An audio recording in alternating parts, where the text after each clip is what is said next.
मुद्दा भारी है। बीजेपी ने क्रेडिबिलिटी है क्या बीजेपी की? क्या दिया इस देश को?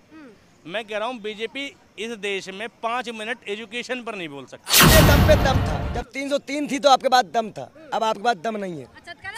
रनावत वो लेडीज हैं जिस थाली में खाती है उस थाली में छेद, जिसने अपने जहाँ से उनने रोजगार पाया, जिस बॉलीवुड ने उसे सम्मान दिया, जब वो उसकी सगी नहीं है तो भैया भाजपा की क्या सगी होंगी और बाकी क्या सगी होंगी? चमत्कार, हाँ बिल्कुल चमत्कार दोनों तरीके से होता है। ठीक है, काला जादू तो मोदी जी काला करेंगे सफ़ेद ये देखेंगे। ठीक है, और चमत्कार अब होगा नहीं। चमत्कार देश की डेमोक्रेटिक सिस्टम ने कर दिया, ये चमत्कार ही है कि एक पार्टी 400 पार बोल रही थी और उसको 272 सीटें नहीं आ पा रही। ये चमत्कारी तो कंगना रनावत निकल तो गई है, सांसद में क्या बोलेंगी वो देखना बाकी है। बस संसद में आ जाए मजा तो जब ही आएगा। अच्छा, हाँ, स्मृति ईरानी की जगह ले लेगी मतलब भगवान, उनके जो स्वयं के भगवान थे वो तो संकट में आ गए। जीत गए और हम हारे और तुम जीते। तुम जीते हो लेकिन तुमसा कोई हारा नहीं होगा। बीजेपी जीत कर भी हार गई, क्योंकि जीत हुई है देश के डेमोक्रेटिक सिस्टम की, देश के लोकतांत्रिक सिस्टम की। बीजेपी पहली बात तो अपने दम पर सरकार नहीं बना रही, एनडीए के संगठन के साथ वो सरकार बना पाएगी। लगातार बेबाकी के साथ आपने हर मुद्दे को उठाया जोर शोर से, लेकिन आप ये बताइए कि इस वक्त स्मृति ईरानी तो अपने सीट से हार गए हैं और यहाँ पर सिलेंडर ले लेके लोग पहुंचे, क्या कहेंगे? स्मृति ईरानी को कांग्रेस पार्टी और इस देश की जनता ने उनकी हैसियत बताई है कि तुम्हारी औकात देश में कांग्रेस पार्टी के एक छोटे कार्यकर्ता से जीतने की नहीं है, और तुम अपना मुकाबला राहुल गांधी से समझती थी। पहले एक कार्यकर्ता से तो जीत लो, और कहते हो कि भाई राहुल गांधी भाग गए। भैया यूपी से यूपी में ही है। तुम्हारे पप्पा में हैसियत थी तो साउथ से चुनाव लड़ते, नरेंद्र मोदी को लड़वा लेते एक बार वायनाड से, या अमित शाह को गुजरात से बाहर निकालो। कौन जानता अमित शाह को साउथ में, और कौन सी हैसियत है उनकी चुनाव जीतने की? नॉर्मल कार्यकर्ता से लड़वा दो चलो। तो फिर तो भाई कम से कम राहुल गांधी यूपी से यूपी में तो लड़ रहे, और वो अमेठी से जानबूझ के नहीं लड़े क्योंकि वो कंपैरिजन ही नहीं समझते, और पूरे देश का चुनाव फोकस हो जाता ईरानी वर्सेस राहुल गांधी, एक नैरेटिव सेट हो जाता।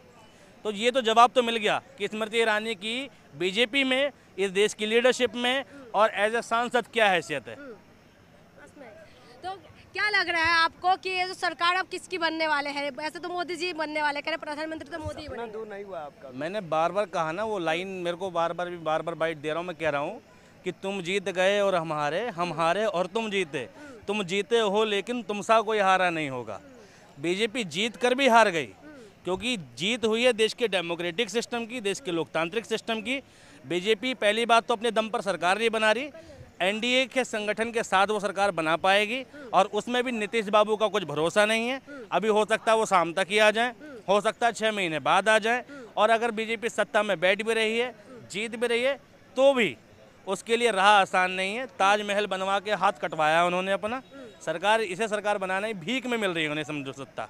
ठीक है, मोदी जी को, क्योंकि ये जो 2 लोग हैं जिनके अलायंस के साथ वो जीत रहे हैं, वो इंडिया गठबंधन के साथ ही रहे हैं, आरएलडी और तुम्हारे जेडीयू। ठीक है, वो इंडिया गठबंधन के साथ ही रहे।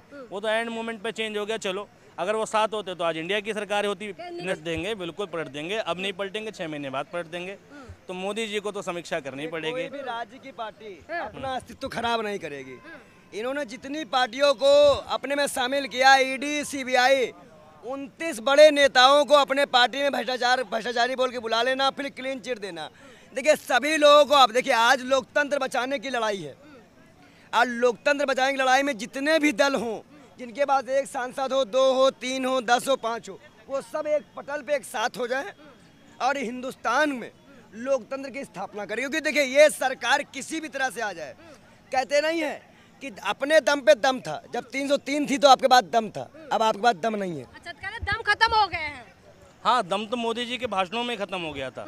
जब मोदी जी भाषण देते देते ये कहने लगे तुम्हारा मंगलसूत्र छिन जाएगा, मोदी जी भाषण देते देते ये कहने लगे कि मुजरा होगा, तो समझ लो कि मोदी जी खुद ही हिरास हो चुके। वो समझ चुके थे कि मेरी गुफा में जाने की तैयारी है, इसलिए शायद चुनाव के बाद उन्होंने मेडिटेशन किया, गुफा में जाके कुछ प्रैक्टिस करी कि मुझे क्या करना है बाद में। तो वक्त आ चला है, झोला उठाओ और जाओ। उम्मीद है आपको? उम्मीद नहीं है, पूरा संपूर्ण विश्वास है। ठीक है, और 100% यही होना है। कौन सा मुद्दा भारी पड़ा आपको लग रहा है? हर मुद्दा भारी है। बीजेपी ने क्रेडिबिलिटी है क्या बीजेपी की? क्या दिया इस देश को? मैं कह रहा हूँ बीजेपी इस देश में 5 मिनट एजुकेशन पर नहीं बोल सकती कि हमने एजुकेशन के लिए ये योगदान दिया, ठीक। 5 मिनट देश की रक्षा क्षेत्र में क्या काम करी उस पर नहीं बोल सकती। बीजेपी देश में रोजगार पे 5 मिनट नहीं बोल सकती। गुमराह जरूर करती है इन सभी मुद्दों पे। रोजगार के नाम पर वो ठेला गिना सकती है, स्टार्टअप गिना सकती है, मगर सरकारी आंकड़े नहीं बता सकती, सरकार क्या एफर्ट लगा रही है नहीं बता सकती, ठीक है। आज 75,000 की बाइक अगर 1,20,000 की पड़ती है तो मोदी जी की GST की वजह से, ठीक है, RTO टैक्स की वजह से, रोड टैक्स की वजह से पड़ती है। तो भाई ये सारी चीज़ें मोदी जी की तो देन है। महंगाई मोदी जी की सबसे बड़ी उपलब्धि है 10 सालों की। और मोदी जी, मैं कह रहा हूँ 6 महीने अगर सरकार बन भी जाए तो 6 महीने चला लें, बहुत बड़ी बात समझ। कंगना रनावत तो निकल गए हैं मंडी से, जीत चुकी है। गेहूं के साथ भुन पिस जाता है कभी कभी, भुन भी कभी आटे का स्वाद दे देता है। कंगना रनावत निकल तो गई है, सांसद में क्या बोलेंगी वो देखना बाकी है। बस संसद में आ जाए मजा तो जब ही आएगा। अच्छा, हाँ, स्मृति ईरानी की जगह ले लेगी मतलब भगवान, उनके जो स्वयं के भगवान थे वो तो संकट में आ गए। मोदी जी तो भगवान थे ना, वो तो संकट में आ गए। अब भैया जब भगवान संकट में तो उनका भक्त तो पहले ही संकट में होगा। तो एक बार मैं कंगना रनावत को संसद में देखना चाहूँगा और उनका शपथ ग्रहण भी देखना चाहूँगा, और संसद में वो क्या पॉइंट ऑफ व्यू रखती हैं वो भी देखेंगे। स्मृति ईरानी का जगह ले लेगी क्या? स्मृति ईरानी की जगह कोई नहीं ले सकता, क्योंकि भैया ऐसी घटिया राजनीति, भाई कंगना रनावत उससे भी घटिया राजनीति करती है वैसे तो, ठीक है, क्योंकि स्मृति ईरानी तो कम से कम सिलेंडर तक सीमित थी, उल्टे से उल्टे बयानबाजी तक सीमित थी, ठीक है। कंगना रनावत वो लेडीज हैं जिस थाली में खाती है उस थाली में छेद, जिसने अपने जहाँ से उनने रोजगार पाया, जिस बॉलीवुड ने उसे सम्मान दिया, जब वो उसकी सगी नहीं है तो भैया भाजपा की क्या सगी होंगी और बाकी क्या सगी होंगी। तो आपको क्या लगता है रंग बदलने वाली है क्या वो? बिल्कुल बदलेगा, ठीक है। अब मोदी जी जब तक रहेंगे, ठीक है, जब तक शायद रह जाएं, मोदी जी की सत्ता जाती हो सकता है कंगना रनावत भी कांग्रेस में हो। तो आप चमत्कार करने वाले मोदी जी चमत्कार, हाँ बिल्कुल, चमत्कार दोनों तरीके से होता है, ठीक है। काला जादू तो मोदी जी काला करेंगे, सफ़ेद ये देखेंगे, ठीक है। और चमत्कार अब होगा नहीं, चमत्कार देश की डेमोक्रेटिक सिस्टम ने कर दिया, ये चमत्कार ही है कि एक पार्टी 400 पार बोल रही थी और उसको 272 सीटें नहीं आ पा रही। ये चमत्कार ही तो है, देश के डेमोक्रेटिक सिस्टम का चमत्कार है। एग्जिट पोल जो दिखा रहे थे हाँ, उसमें क्या कहेंगे? एग्जिट पोल जो दिखा रहे थे, जिन्होंने एग्जिट पोल दिया, दरअसल उन्होंने जनता के बीच जाके सही से सर्वे किया नहीं। उन्हें जनता के बीच जाके कहना था कि भैया हमारी दाल रोटी जो है बीजेपी से चलती है, ठीक है, और इसलिए भैया एग्जिट पोल को नतीजों में जरूर बदल देना। एग्जिट पोल करने वाले भाजपा के थे, जिस पब्लिक के बीच किया वो भाजपा की पब्लिक थी, तो एग्जिट पोल तो ऐसे ही आएंगे। तो क्या माहौल बनाने की कोशिश थी क्या? भरपूर माहौल बनाने की कोशिश नहीं, भरपूर माहौल बनाया ही गया है। 10 सालों से माहौल ही तो बन रहा है। इलेक्शन राजा ही तो चुना था हमने, सिर्फ चुनाव तो आते थे मोदी जी।